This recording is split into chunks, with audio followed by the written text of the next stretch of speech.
নীল পূজা বা নীল ষষ্ঠী চৈত্র সংক্রান্তির আগের দিন পালিত হয়। বাংলার এটি একটি অন্যতম লৌকিক উৎসব। এই দিন শিব পার্বতীর বিবাহ বা মিলন উৎসব হিসাবে নীল এবং নীলাবতীর আরাধনা করা হয়। সন্তানবতী মায়েদের কাছে এই ব্রত অত্যন্ত গুরুত্বপূর্ণ, কারণ তারা নিজের সন্তানদের সুস্বাস্থ্য, দীর্ঘায়ু এবং সংসারের শান্তি কামনায় সারাদিন উপবাস রেখে শিবের আরাধনা করে এই নীল ষষ্ঠীর দিন। থাম্বনেল ভিডিও দেখে বুঝতেই পারছেন আজকে নীল ষষ্ঠী নিয়ে আমি আপনাদের সাথে বিস্তারিত আলোচনা করব। নীল ষষ্ঠী কবে পড়েছে, এর তাৎপর্য, গুরুত্ব, এদিনে কি করবেন, সবটাই আমি বিস্তারিত ভিডিওর মাধ্যমে বলবো। আর এই ব্রত মাহাত্ম্য বা ব্রত কথা অবশ্যই শুনতে হয়, তো আমি ওটা পরের ভিডিওতে আপনাদের শেয়ার করব এই চ্যানেলেই। আর আপনারা জানেন ওই দিনই কিন্তু বরুথিনী একাদশী, তারও বিস্তারিত আপনারা পেয়ে যাবেন এই চ্যানেলের ভিডিওতে। অবশ্যই আপনারা চোখ রাখবেন সব সময়। আমি এরকম তথ্যমূলক ভিডিও সবসময় আপনাদের জন্য নিয়ে আসি, তো থাকুন আমার পাশে। আর বলবো, যদি আজকে এই চ্যানেলে নতুন হয়ে থাকেন অবশ্যই চ্যানেলটা সাবস্ক্রিপশন করে পাশে থাকবেন, সকলের সাথে শেয়ার করে সকলকে জানার সুযোগ করে দেবেন, লাইক কমেন্ট করতে ভুলবেন না, আর অল বাটনে প্রেস করে রাখবেন, তাহলে আমি ভিডিও দিলেই আপনারা তৎক্ষণাৎ পেয়ে যাবেন। আর অবশ্যই ভিডিও শেষে জয় ভোলেনাথ লিখতে কিন্তু একদম ভুলবেন না। তো চলুন আজকে আমরা জেনে নেব কবে পড়েছে, সঠিক সময় এবং এর তাৎপর্য, গুরুত্ব বিস্তারিত জানুন। এটি সাধারণত চড়ক উৎসবের আগের দিন পালন হয়। শিবের গাজনের একটি বিশেষ অঙ্গ হলো এই পুজো, যা উৎসবের পরিবেশকে তৈরি করে। দেবাদিদেব মহাদেব এবং দেবী পার্বতীর বিবাহ উৎসবের তিথি হলো এই নীল পুজো। নীলকণ্ঠ অর্থাৎ দেবাদিদেব মহাদেব এবং দেবী নীলচণ্ডী বা নীলাবতী অর্থাৎ দেবী পার্বতীর বিয়ের বিভিন্ন আচার অনুষ্ঠানের মধ্যে দিয়ে এই তিথির সম্পাদিত হয়। রাজা নীলোধ্বজ দেবী পার্বতীকে নিজ কন্যারূপে পালন করে এই তিথিতে মহাদেবের সঙ্গে বিয়ে দিয়েছিলেন।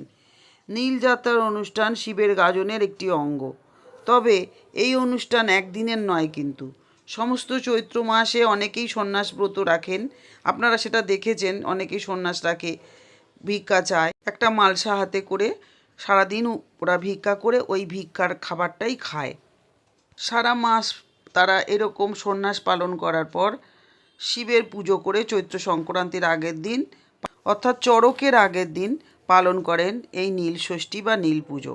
আর বাড়ির গৃহিণীরা অর্থাৎ বাড়ির মায়েরা নীলযাত্রা পালন করেন সন্তানের মঙ্গল কামনায়। নীল পুজো সম্পর্কে নানা ধরনের লোককথা প্রচলিত আছে, তবে লোককথা যাই থাকুক, উদ্দেশ্য সন্তানের মঙ্গল কামনা। এই দিন নীলাবতীর পুজো করে সন্ধ্যায় নীলকণ্ঠ মহাদেবের ঘরে বাতি জ্বালিয়ে এই ব্রত পালন সম্পন্ন হয়।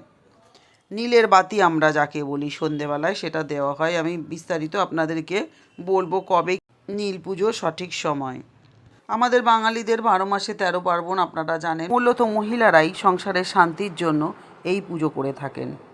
বিশেষ করে বাংলায় ব্রতগুলো বিপুল জনপ্রিয়, তার মধ্যে অন্যতম হলো নীল ষষ্ঠী।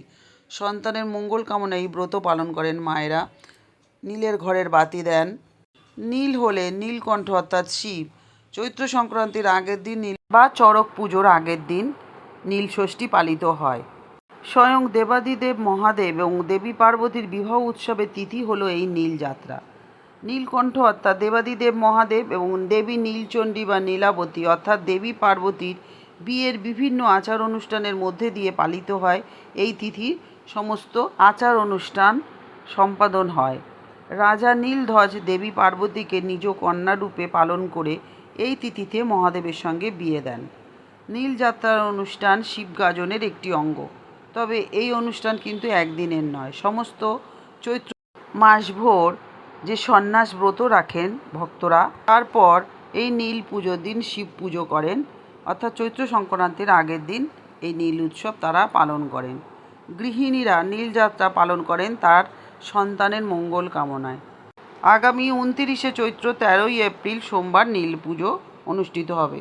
এই দিন নীলাবতীর পুজো করে সন্ধ্যায় নীলকণ্ঠ মহাদেবের ঘরে বাতি জ্বালিয়ে এই ব্রত সম্পন্ন হয়। আপনারা জানেন অনেকেই যারা একাদশী করেন, এই দিন কিন্তু একাদশী আছে, বরুথিনী একাদশী, যেটা রাত 1:09 পর্যন্ত থাকবে।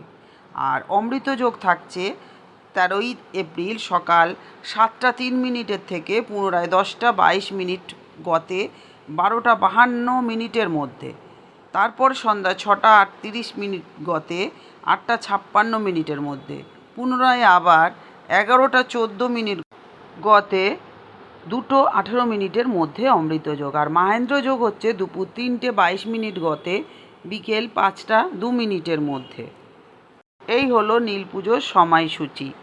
নীল পুজোর তাৎপর্য: বিশ্বাস করা হয় চৈত্র সংক্রান্তির আগের দিন শিব ও নীলাবতী অর্থাৎ পার্বতীর বিয়ে হয়েছিল, তাই একে নীল পার্বতীর পরিণয় উৎসব হিসাবে গণ্য করা হয়।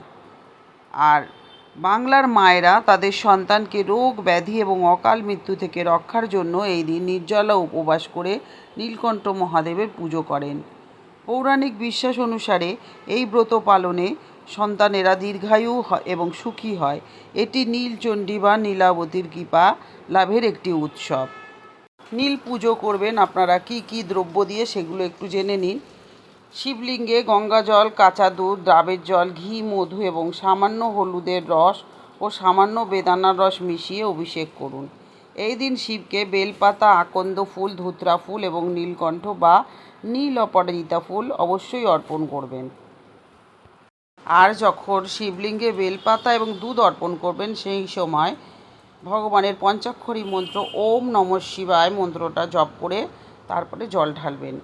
আর অবশ্যই নীলের ঘরে বাতি দেবেন আর বলবেন সাক্ষী থেকো মা ভগবতী মন্ত্রটি উচ্চারণ করে এই বাতিটা দেবেন, মানে নীলের বাতি। আর নীল পুজোর দিন অবশ্যই মায়েরা সারাদিন নিরামিষ খেয়ে বা উপোস করে থাকেন। সন্ধ্যায় শিব মন্দির বা বাড়িতে শিবলিঙ্গে জল ঢালবেন বেলপাতা, ফুল এবং ফল অর্পণ করে। প্রদীপ জ্বালিয়ে নীল ষষ্ঠীর ব্রত কথা অবশ্যই শুনবেন। আমি ব্রত কথাটাও আপনাদেরকে শেয়ার করব, কারণ ব্রত করলে ব্রত কথা যদি না শোনেন তাহলে কিন্তু ব্রতের কোনো ফল হয় না। তাই আপনারা যেই ব্রত করুন না কেন ব্রত কথাটা অবশ্যই শুনে নেবেন। আর ওই দিন একাদশী যারা করবেন তারাও কিন্তু একাদশীর ব্রত কথাটা অবশ্যই শুনবেন। আমি ব্রত কথাটাও এই চ্যানেলেই শেয়ার করে দেব। নীল পুজোর দিন ভোলেনাথের 108 নাম, গায়ত্রী মন্ত্র, মহামৃত্যুঞ্জয় মন্ত্র এগুলো কিন্তু অবশ্যই জপ করবেন। ওম নমঃ শিবায় 108 বার ওটা জপ করতে করতে জলও ঢালবেন, বাড়িতেও জপ করবেন, শুনবেন। কারণ ভোলেনাথের দিন ভোলেনাথের নাম গান আপনারা শুনবেন। আর যারা একাদশী করছেন তারা তো কৃষ্ণের অষ্টোত্তর শতনাম, ওম নমঃ ভগবতে বাসুদেবায় নমঃ, কৃষ্ণের জপ মন্ত্র সব জপ করবেন একাদশীর দিন। বাংলা বাঙালির 12 মাসে 13 পার্বণ। একদিকে নববর্ষ, অন্যদিকে নীলের পুজো। তবে এর পেছনে এই পৌরাণিক কাহিনী বলছে আপামর বাঙালির নববর্ষের শুরুটা হয় এই নীল পুজোকে কেন্দ্র করেই। কারণ হিন্দু ধর্ম অনুসারে জানা যায় এই নীল হচ্ছে আদতে সাক্ষাৎ দেবাদিদেব মহাদেব, যার নেই কোনো আদি নেই কোনো অন্ত। তিনি হচ্ছেন সাক্ষাৎ এই নীলকণ্ঠ। অর্থাৎ ব্রহ্মা বিষ্ণু মহেশ্বর নিয়ে এই ত্রিভুবন সৃষ্টি হলেও প্রচলিত রয়েছে শুধুমাত্র সন্তানের মঙ্গল কামনাতেই করা হয় এই নীল ষষ্ঠীর পুজো। তবে পৌরাণিক তথ্য অনুযায়ী নববর্ষের আগে এই নীল পুজোর রহস্য পুরাণ অনুযায়ী এই দিন মহাদেবের সাথে বিবাহ হয় মা চণ্ডালিকার।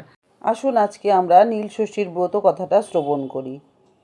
এক বামন আর বামনির ছেলেপুলে হয়েই মারা যেত, কেউ বাঁচত না। তারা দুজনে একদিন পরামর্শ করলো তীর্থে যাবার জন্য এবং তারা বেরিয়েও পড়ল। ক্রমে তারা যখন সরজু নদীর তীরে এসে পৌঁছলো তখন বামন বলল, চল এই জলে ডুবেই আমরা জীবন শেষ করি।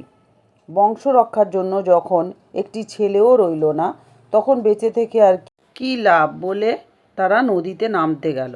এমন সময় মা ষষ্ঠী এক বুড়ির রূপ ধরে এসে বললেন, ওগো বাছারা, তোমরা আর বেশি দূরে যেও না, আর দূরে গেলে ডুবে মারা যাবে। বামুন আর বামনি তখন তাকে নিজেদের দুঃখের কথা সমস্ত বলল।